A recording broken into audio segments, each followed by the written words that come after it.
Olá, eu sou Maicon Nunes e estamos de volta no nosso curso rápido de fotografia mobile. E hoje vai ser o dia de botar a mão na massa.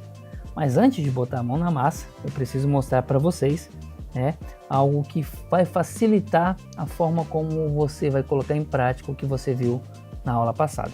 Você lembra que na aula passada a gente viu sobre velocidade, abertura e ISO? Exatamente, a gente viu esse pilar da fotografia.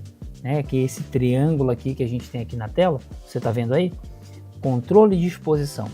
Essas três funções básicas, que são os pilares da fotografia, formam a nossa exposição fotográfica, certo? Que aí a gente diz aqui dentro do nosso ramo, uma foto com uma boa fotometria, bem exposta, nem muito estourada, nem muito escuro, nem muito subexposta, que é aquela foto mais escura, nem tão exposta demais, que é aquela imagem mais estourada, Então, saber dosar a abertura, a velocidade e o ISO na nossa câmera resulta numa boa fotografia, A abertura da nossa lente, quanto menor for o númerozinho dela, menos profundidade de campo a gente tem. Então, com isso a gente consegue aquele fundo desfocado, que a gente gosta tanto. Apesar que nos nossos telefones a gente tem um modo que simula isso, Muitas vezes tem, que é aquele modo retrato. O modo retrato é quando o objeto que está em primeiro plano fica bem focado e o objeto que está no fundo, ou o próprio fundo, fica mais desfocado. A gente gosta muito disso, para poder fazer aquela fotografia, deixando a primeira pessoa em destaque. Isso é muito importante quando a gente vai fazer uma fotografia de uma autoridade, a fotografia de um personagem para o nosso relatório, uma pessoa ali importante da comunidade que a gente quer ressaltar. Então, essa abertura de profundidade de campo, muitas vezes a gente pode não ter dentro do nosso telefone, nativamente no nosso recurso, mas pode ter aquele modo retrato, que também já simula, ou através de um aplicativo como esse do Lightroom, a gente pode ali, acessar o controle de foco, Então, às vezes ali mexendo a gente consegue deixar mais focado, menos focado, entendeu? Então, agora que a gente vai praticar um pouco disso que a gente aprendeu, a gente também precisa assimilar esse controle de exposição. Então, a abertura a gente já viu, que quanto menor for o número da lente, que cada lente, seja de smartphone ou seja lentes profissionais, elas têm uma numeração. Então, quanto menor for, mais próximo do zero, mais clara é essa lente e menos profundidade você tem, deixando o fundo mais desfocado e o primeiro plano mais focado. A gente também tem a sensibilidade, de ruído, que é o ISO. Então, para alguns lugares a gente precisa ter o quê? Um ISO mais alto. E quando é que eu uso o ISO mais alto? Quando eu estou num ambiente com pouca luz. Então, quanto tiver menos luz, eu coloco o ISO mais alto, consequentemente, eu também passo a trazer mais ruído, aquele granulado para a nossa foto, Isso acaba tendo que ter um equilíbrio de quanto você quer deixar a sua imagem, com esse ruído. Então, você tem que saber dosar. E também a velocidade no nosso obturador, que uma vez que ela fecha muito rápido, que ela consegue congelar aquela imagem, ela também, por sua vez, ela entra menos luz. Uma vez que entra menos luz, sua foto fica mais escura. Se você talvez mexer na velocidade para ela fotografar mais devagar, vai entrar mais luz, consequentemente vai deixar a imagem mais borrada. Vamos para um exemplo prático, já que a gente já entendeu isso. Um exemplo prático é isso aqui, ó.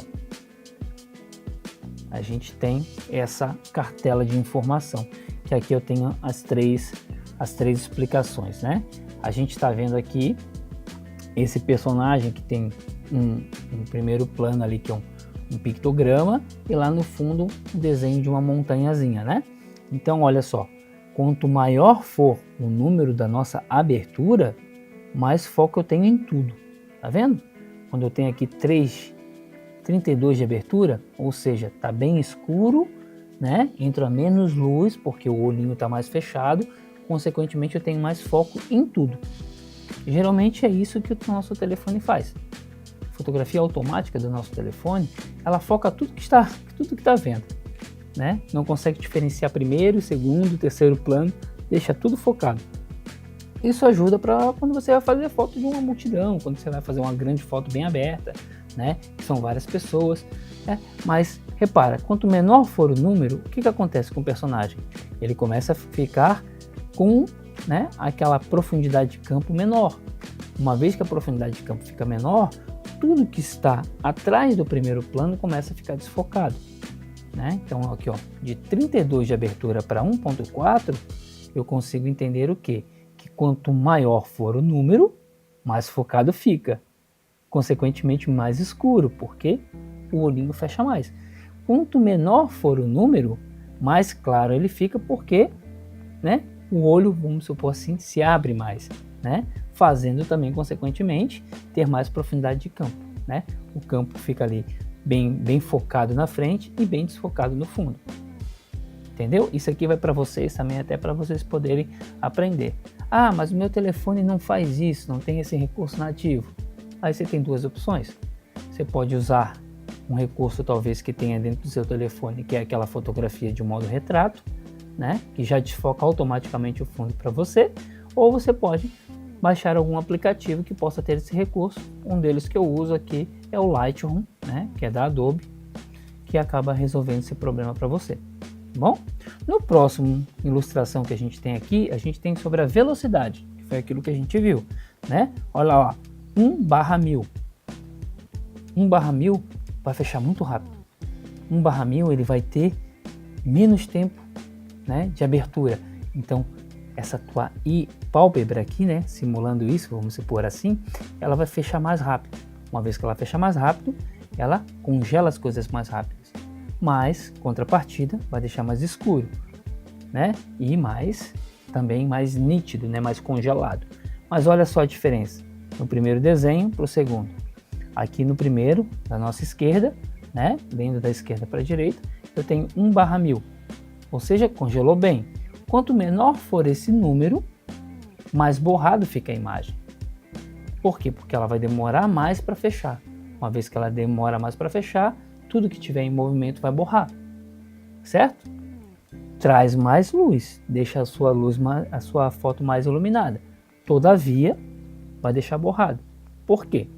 Imagina que eu tenho, né, aqui no meu olho, uma câmera bem aberta, né, uma abertura bem aberta, e eu vou fechar.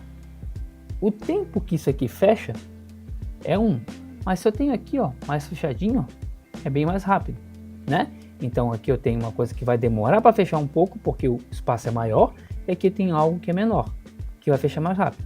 Qual dos dois vai entrar mais luz? Esse vai entrar mais luz, porque é mais aberto. Consequentemente, vai deixar mais borrado, né? Então a gente tem que ter esse equilíbrio, né? Por sua vez, a última parte dessa ilustração aqui, que é bem funcional, faz a gente entender bastante sobre esse pilar e o que é uma boa exposição, né? É o nosso ISO, que é aqui embaixo, ó.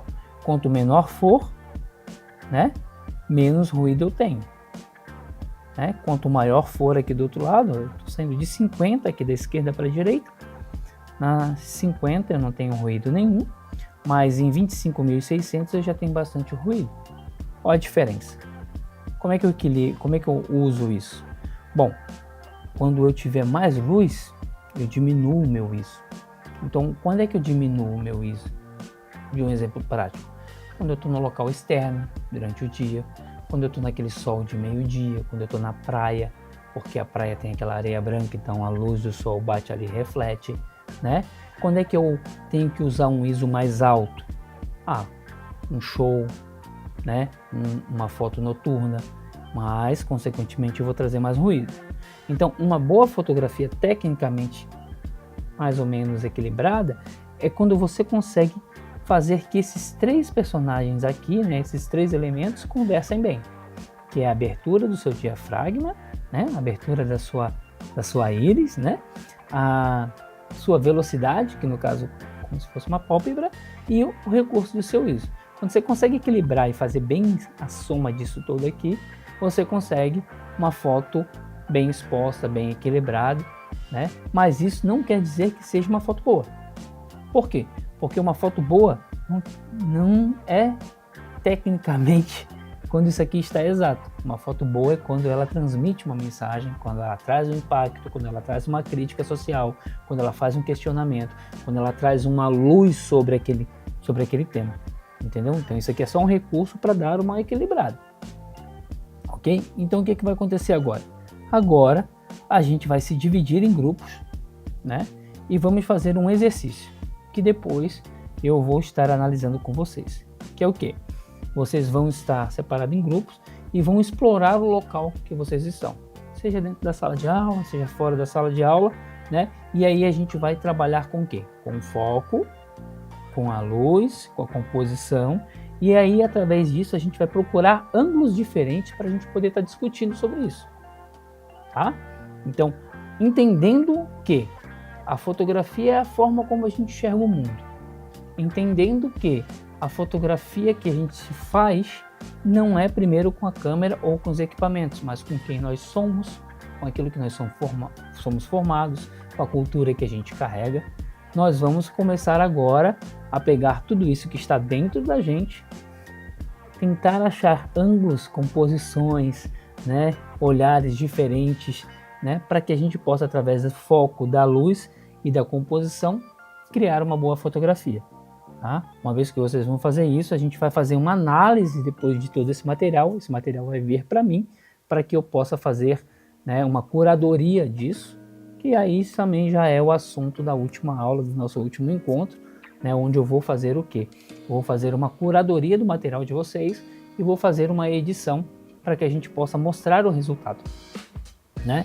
E esse exercício de observação vai fazer que vocês, quando forem para o campo de trabalho, ou estiverem nas suas casas, ou até no cotidiano mesmo, possam ter uma outra visão sobre o mundo, né? Eu falei isso para vocês, que muitas vezes quando eu saio para fotografar, ou até estou na minha rotina diária, né, eu faço esse exercício constantemente.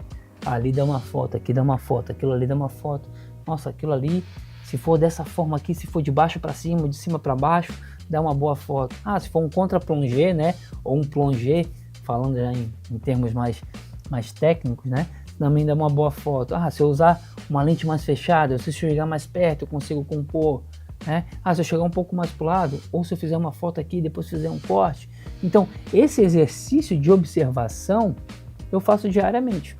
É tão diário e tão acostumado que eu tenho que me policiar para poder chegar nos locais dentro do horário, né? Porque se deixar eu estou sempre parando para poder fotografar, né? Antes eu andava muito com a câmera pendurada no pescoço, dentro da mochila. Hoje eu uso bastante o telefone, mas uso muito mesmo o telefone para poder, né, fotografar. Eu tinha até um certo bloqueio com o aparelho, uma certa, né, rejeição ao aparelho, porque já sou fotógrafo há tantos anos, né? E aí sempre teve aquela discussão, que uma boa fotografia tem que ser feita com equipamento, com lentes boas. Aí eu comecei a analisar, comecei a trabalhar, comecei a me permitir enxergar essa fotografia que eu fazia com as câmeras, com o telefone. E claro, eu consigo muitas das vezes fazer boas fotos com o telefone, tenho mais mobilidade, mais praticidade, mais possibilidade de chegar em certos locais que as câmeras também não me permitem. E vice-versa, né? Então, agora vocês analisando isso que a gente já aprendeu, a importância da fotografia, como se fotografar, o que é importante fotografar, né? O que torna uma foto importante, que são as histórias que elas carregam, né? E também entendendo um pouco de velocidade, de ISO, de abertura, dentro desses recursos que podem vir de forma nativa dentro da câmera do seu telefone ou através de aplicativos, vocês vão se reunir em grupos, né? E vão sair para ir fazer algumas fotos em campo para a gente poder depois estar discutindo, tá bom? No nosso último encontro, a gente vai estar fazendo a curadoria desse material, né? E eu vou estar mostrando alguns processos de edição também num software gratuito, que é o Snipseed, onde a gente vai estar ali colocando um pouco mais de contraste, trazendo para o preto e branco, ou colocando um pouco mais de cor, fazendo o corte ali de um reenquadramento, tirando algum pedaço ali que não é interessante para aquele momento da foto, né? Fazendo esse último processo, que é tanto a curadoria quanto a edição desse material, tá bom? Um forte abraço, eu vou ficando por aqui e até daqui a pouco.